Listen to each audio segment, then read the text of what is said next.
जय हिंद दोस्तों, welcome to come study 91 by Anand sir. दोस्तों आज हम लोग क्लास 12 यूपी बोर्ड रसायन विज्ञान का पहले चैप्टर का दो महत्वपूर्ण क्वेश्चन लेकर आए हैं जो बोर्ड एग्जाम में बहुत ही ज़्यादा पूछे जाते हैं। आइए देखते हैं वो क्वेश्चंस क्या है। एक्सप्लेन करने जा रहे हैं, ध्यान से सुनिएगा और अच्छा लगे तो चैनल को सब्सक्राइब, कमेंट एंड शेयर जरूर करिएगा। आइए हम लोग अपने टॉपिक पर चलते हैं। तो दोस्तों पहला क्वेश्चन हमारा क्या कहता है, कहता है क्वथनांक में उन्नयन किसे कहते हैं, सविस्तार समझाइए। क्वथनांक क्या होता है दोस्तों, आइए समझते हैं। वह निश्चित ताप जिस पर कोई द्रव वाष्प में बदलने लगता है उसे क्वथनांक कहते हैं। यानी कि एक निश्चित ताप जिस पर कोई द्रव गैस में परिवर्तित होने लगे तो उसे उस पदार्थ का क्वथनांक कहते हैं। जैसे दोस्तों पानी का क्या होता है, 100 डिग्री सेंटीग्रेड। पानी जब 100 डिग्री सेंटीग्रेड पे जाता है तो वह उबलने लगता है, यानी कि द्रव से गैस में बदलने लगता है। तो आइए हम लोग अपने क्वेश्चन पे चलते हैं। एक वर्ड और समझ लीजिए, उन्नयन। उन्नयन का मतलब होता है दोस्तों वृद्धि। उन्नयन का मतलब वृद्धि। तो ध्यान से देखिएगा दोस्तों, ये हमारा कोई विलायक है, ये हमारा कोई विलायक है और ये हमारा कोई अवाष्पशील वैद्युत अनपघट्य है। इसका उदाहरण जैसे यूरिया, ग्लूकोज। अब आइए हम लोग परिभाषा पढ़ते हैं। परिभाषा क्या कहती है, जब किसी विलायक में कोई अवाष्पशील वैद्युत अनपघट्य विलेय पदार्थ को घोला जाता है तो क्वथनांक में जो वृद्धि होती है उसे क्वथनांक में उन्नयन कहते हैं। मतलब क्या कह रहा है दोस्तों, ये हमारा कोई विलायक है। क्या है दोस्तों, विलायक है। जब किसी विलायक में कोई अवाष्पशील वैद्युत अनपघट्य पदार्थ यानी कि विलेय, इसका उदाहरण क्या है, यूरिया, ग्लूकोज, यूरिया और ग्लूकोज को घोला जाता है तो इस विलयन की जो क्वथनांक में वृद्धि होती है उसे हम लोग क्या बोलते हैं दोस्तों, क्वथनांक में उन्नयन कहते हैं। इसे डेल्टा टीबी से प्रदर्शित किया जाता है। इसे डेल्टा टीबी से प्रदर्शित किया जाता है। अब हमारा फार्मूला क्या कहता है दोस्तों, कहता है डेल्टा टीबी बराबर 1000 गुणे केबी गुणे डब्लू स्मॉल डब्लू बटे स्मॉल एम गुणे कैपिटल डब्लू। आइए हम लोग समझते हैं केबी क्या है, स्मॉल डब्लू क्या है, स्मॉल एम क्या है, कैपिटल डब्लू क्या है। तो यहाँ पे मैंने लिखा है कि केबी क्या है हमारा दोस्तों, मोलल उन्नयन स्थिरांक। स्मॉल डब्लू क्या है, विलेय का भार। स्मॉल एम क्या है, विलेय का अणु भार। कैपिटल डब्लू क्या है दोस्तों, विलायक का भार। दोस्तों ये महत्वपूर्ण परिभाषा, इसके अंतर्गत एक और महत्वपूर्ण क्वेश्चन पूछने लगता है जिसे बोलते हैं मोलल उन्नयन स्थिरांक। कहता है मोलल उन्नयन स्थिरांक क्या है, तो आइए हम लोग मोलल उन्नयन स्थिरांक। तो दोस्तों मोलल उन्नयन स्थिरांक की परिभाषा क्या है, जब किसी 1000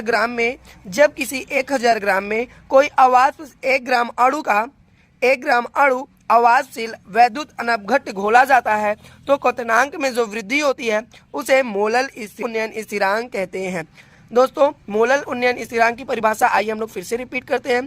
कहता है जब किसी विलायक के 1000 ग्राम में 1 ग्राम अणु अवाष्पशील वैद्युत अनपघट्य पदार्थ घोला जाता है तो क्वथनांक में जो वृद्धि होती है उसे मोलल उन्नयन स्थिरांक कहते हैं। आई होप ये परिभाषा आपको क्लियर हो गई होगी। अब हम लोग अपने नेक्स्ट क्वेश्चन पे चलते हैं, हिमांक में अवनमन किसे कहते हैं। तो दोस्तों ध्यान से पढ़िएगा, वो परिभाषा से बिल्कुल सेम है बट इसमें हम लोग क्या कर देंगे, हिमांक में अवनमन। आइए हिमांक में अवनमन की परिभाषा पढ़ते हैं। जब किसी विलायक में, यह आपका क्या है दोस्तों, विलायक है। जब किसी विलायक में कोई अवाष्पशील वैद्युत अनपघट्य पदार्थ घोला जाता है तो हिमांक में जो कमी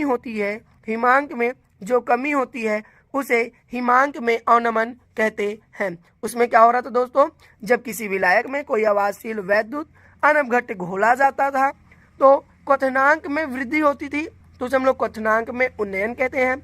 अब इसमें हिमांक में जो कमी होगी उसे दोस्तों हम लोग क्या कहेंगे, हिमांक में अवनमन। इसे टीएफ से प्रदर्शित करते हैं और क्वथनांक में उन्नयन को हम लोग दोस्तों डेल्टा टी से प्रदर्शित करते हैं। तो यह इसका फार्मूला देखिए क्या होता है दोस्तों, डेल्टा टीएफ बराबर 1000 गुणे केएफ गुणे स्मॉल डब्लू बटे स्मॉल एम गुणे कैपिटल डब्लू। आइए अब समझते हैं केएफ क्या है, स्मॉल डब्लू स्मॉल m और कैपिटल W क्या प्रदर्शित करता है। दोस्तों यहाँ पे KF क्या है, मोलल अवनमन स्थिरांक, स्मॉल w क्या है, विलेय का दिया गया भार, स्मॉल m क्या है, विलेय का अणु भार और कैपिटल W क्या है, विलायक का भार। दोस्तों इसमें भी महत्वपूर्ण परिभाषा पूछता है, मोलल अवनमन स्थिरांक से आप क्या समझते हैं। तो आइए इसकी भी परिभाषा हम लोग समझते हैं कि मोलल अवनमन स्थिरांक क्या होता है। तो ध्यान से समझिएगा दोस्तों, मोलल अवनमन स्थिरांक क्या होता है। जब किसी 1000 ग्राम विलायक में कोई अवाष्पशील वैद्युत अनअपघट पदार्थ को घोला जाता है तो हिमांक में जो कमी होती है उसे मोलल अवनमन स्थिरांक कहते हैं। इसे KF से प्रदर्शित करते हैं। आई होप आपको मोलल अवनमन स्थिरांक, मोलल उन्नयन स्थिरांक, हिमांक में अवनमन, क्वथनांक में उन्नयन, ये चारों परिभाषाएं क्लियर हो गई होंगी। आइए हम लोग एक बार चारों परिभाषाओं को फिर से रिवाइज करते हैं। दोस्तों तो ये आपको याद कब होगी, जब आप मेरे साथ रिवाइज करेंगे। आइए मेरे साथ रिवाइज करिएगा। क्वथनांक में उन्नयन क्या होता है, जब किसी विलायक में कोई अवाष्पशील वैद्युत अनअपघट विलेय पदार्थ को घोला जाता है तो क्वथनांक में जो वृद्धि होती है उसे क्वथनांक में उन्नयन कहते हैं। इसे डेल्टा TF से प्रदर्शित करते हैं। डेल्टा TA बराबर क्या होता है दोस्तों, 1000 गुणे KB गुणे विलेय का दिया गया भार बटे विलेय का अणु भार गुणे विलायक का भार। आइए हम लोग मोलल उन्नयन स्थिरांक की परिभाषा पढ़ते हैं। मोलल उन्नयन स्थिरांक की परिभाषा क्या कहती है, जब किसी विलायक के 1000 ग्राम में 1 ग्राम अणु अवाष्पशील वैद्युत अनअपघट पदार्थ घोला जाता है तो क्वथनांक में जो वृद्धि होती है उसे मोलल उन्नयन स्थिरांक कहते हैं। हमारी नेक्स्ट परिभाषा क्या है दोस्तों, इसको भी रिवाइज करते हैं। हिमांक में अवनमन, जब किसी विलायक में क्या है दोस्तों, जब किसी विलायक में या आपका कोई विलायक है में कोई अवाष्पशील वैद्युत अनअपघट, उदाहरण में मैंने आपको क्या बताया था, ग्लूकोज शर्करा घोला जाता है तो हिमांक में जो कमी होती है उसे हिमांक में अवनमन कहते हैं। इसे डेल्टा TF से प्रदर्शित किया जाता है।